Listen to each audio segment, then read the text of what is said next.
welcome to the show. So, let's start with a really big question today. What if I told you that you absolutely do not need perfect English to ace a job interview? I mean, that sounds totally backward to most people, Hmm. right? Because doing a job interview is already stressful, but doing it in a second language, that is just, well, it's terrifying for a lot of Oh, people. absolutely. People assume that you need a massive, complicated vocabulary to win the room, but the career coaching materials we are looking at today tell a totally different story. Yeah, they really do. It is fascinating. Hiring managers actually prefer simple, clear language. Because when you speak simply, you sound clear. And clarity equals confidence. Exactly. So our mission today is very simple. We want to give you, the listener, the exact sentences you need. You don't need perfect English, you just need the right sentences. Right. And you want to speak slowly and clearly? We are going to build a toolkit of very basic, easy to remember structures because having rules actually gives you control over the interview. I love that. Control. Let's talk about the first moment you sit down. The interviewer always asks that one scary question. Uh, Tell me about yourself. Oh, yeah, the universal icebreaker. And it paralyzes people because they don't know where to start. Right. The instinct is to tell your whole life story. Like, I went to school in 2014, and then I moved, and then I got a dog, and the interviewer is just, completely zoned out. Exactly. You're giving them a 2-hour movie when they just want the trailer. You just need to highlight the best parts. So we have a very simple framework for this. Present, past, future. Keep it under 1 minute. And to do this, we have 2 really easy sentence templates you can use anytime. Yes. The first one is, I have experience in, and then you add your field. And the second is, I am responsible for, Yeah. and you add your main task. Let's practice that. So instead of long story, I could just say, I have experience in customer service. Perfect. It is so clear. And then you add the second part, I'm responsible for helping clients. Wait, really? Just that simple? What if they have my resume right in front of them? Aren't I just repeating myself? Well, no, because you are directing their attention. You set a calm, professional tone. Let me give you another example. I have experience in project management. I am responsible for organizing team schedules. I see. It uses basic action words. You don't need big corporate words. The brain processes simple words instantly, and it feels very truthful. Exactly. It shows you can communicate safely and effectively. Okay, so we've established who you are. The interviewer naturally wants to know what you are good at next, your strengths. Right. And this is where people try to use really big adjectives that they might mispronounce. But you can't just make a claim without evidence anyway. It's like being a lawyer in court, right? You need proof. So the strategy here is called claim plus proof. Yes. You use a very simple word for your claim, and you immediately attach it to a real-world action.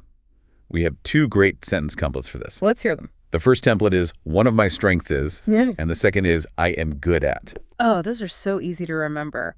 One of my strengths is, and I am good at. So how do I add the proof? Well, let's say your strength is patience. Instead of just saying, I am patient, you use the template. One of my strengths is patience. I stay calm when situations become stressful. Oh, wow. That second sentence is the proof. It paints a picture. Exactly. Let's try the other one. You want to say you learn fast. You say, I am good at learning new software. I can work with minimal supervision.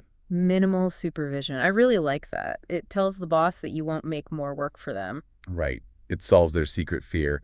There is actually a favorite phrase from our sources that handles this perfectly.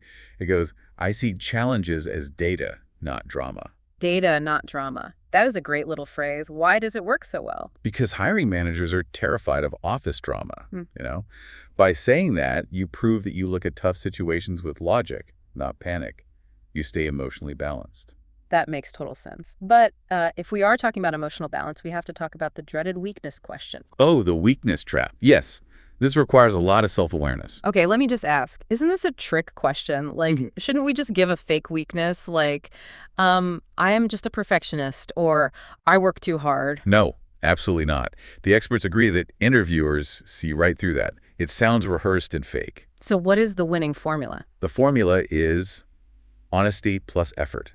You state a real challenge, but you immediately explain the action you are taking to fix it. Okay, so give us the simple templates for this one. The templates are, one area I am improving is, and I am working on. One area I'm improving is, and I am working on. So I might say, one area I am improving is public speaking. I am taking a class to practice. That is bulletproof. It sounds so professional because you are describing a behavior, not an identity. Behavior versus identity. What does that mean exactly? Well, saying I am a bad public speaker sounds like a permanent flaw. It is your identity. But saying one area I am improving is public speaking shows it is just a skill you are building. I get it. It shows room for growth. Let me try another one. I am working on delegating tasks. I try to share more work with my team now. Perfect. You named the weakness, and you proved your effort. It sounds honest and mature. Which naturally leads to how you work with other people, the teamwork and conflict questions. Yes, the behavioral questions, like, tell me about a time you solved a problem. The sources recommend the STAR method: situation, task, action, result. But we need to keep the English very simple here. You don't want to get lost in a complicated story. Exactly. Keep the story short. For example, at my last job, a customer was confused. I explained the process slowly. The customer felt happy. Short, simple, effective. But what if they ask about a conflict, like a disagreement with a past boss? How do you answer that without sounding like a difficult employee? There is a strict rule here. You never, ever speak poorly of your previous manager. Do not use negative words about them. Right, because that negativity just makes you look bad. Exactly. Focus on communication instead. We have 2 simple templates for teamwork and conflict. I try to communicate clearly, and I worked with my team to solve. Okay, let me try. My manager and I disagreed on a schedule. I try to communicate clearly, so I asked for a meeting. We worked together to solve the timeline issue. That is fantastic. Notice how there are no villains in that story. Just a problem and a solution. And it proves professionalism. I also love the phrase we found in the materials, I value clear communication because it saves time. Yes. Bosses love people who save time. Okay, so we've answered the hardest questions. But the interview isn't over yet. Eventually, they close their notebook and ask, do you have any questions for me? And the worst thing you can say is no. Wait, really? Why is no so bad? Because it makes you look totally uninterested. You have to ask a question. But again, keep it simple and polite. Like, what will my main tasks be? Or what does a normal day look like? Exactly. It forces them to imagine you working there. And after they answer, you have to close the interview strong. Give us the closing sentences. You look them right in the eye, and you use these 2 sentences. Thank you for the opportunity, and I am very interested in this role. Thank you for the opportunity, and I am very interested in this role. That is so polite, but also very confident. Yes. You leave absolutely no doubt that you want the job. Okay, I think it is time to put all of this together. Let's do a mini role play. I will be the interviewer, and you be the candidate. Sounds great. I will use a few of the simple templates we just learned. All right, here we go. Welcome to the office. So tell me a little bit about yourself. Thank you. Well, I have experience in digital marketing. I am responsible for managing social media accounts and creating weekly reports. Great. And what would you say is your greatest strength? One of my strengths is organization. I am good at planning projects, so my team always meets our deadlines. That is very helpful. Now, can you tell me about a weakness? Yes. One area I am improving is presenting in large meetings. I sometimes feel shy, but I am working on speaking up more frequently. Excellent. Well, that is all the questions I have. Do you have any questions for me? Yes. What does a normal day look like in this role? Oh, well, you would check emails, review the daily metrics, and coordinate with the design team. That sounds wonderful. Thank you for the opportunity. I am very interested in this role. And seen. Wow, that sounded incredibly natural and professional. And I only used very simple English. Short sentences, slight pauses between ideas. It really works. It brings us right back to our main point today. You do not need a massive vocabulary. You just need a few good, reliable sentences. Exactly. You just need the right structures to let your true value shine through. And, you know, we always like to leave you with a final thought to mull over. Right. Think about this. What if the so-called limitation of speaking a second language is actually a superpower? Oh, how so? Because it forces you to be highly clear, concise, and direct. You can't use extra filler words.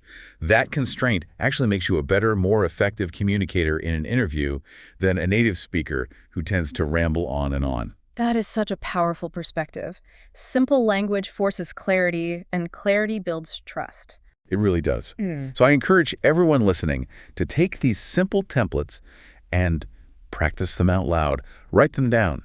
Say them in the mirror. I have experience in. One of my strengths is, one area I am improving is, just repeat them until they feel natural. You will do great. Thank you so much for joining our discussion today. Practice those sentences, stay confident, and we will talk to you next time.